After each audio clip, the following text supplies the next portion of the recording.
اچھا نصیحتیں اتنی میں دیتا ہوں وہ صرف سننے کے لیے تھیں.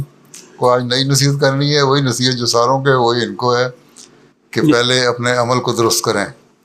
صحیح. سیکٹری تربیت جو ہے وہ خود اپنا عمل تعلیم کے مطابق بنائے گا، کرے گا، جو اللہ تعالیٰ نے ہمیں تعلیم دی ہے، جو قرآن کریم کی تعلیم ہے، جو آن رسول صلی اللہ علیہ وسلم کا اسوہ ہے. تو پھر ہی دوسروں کو بھی توجہ پیدا ہوگی.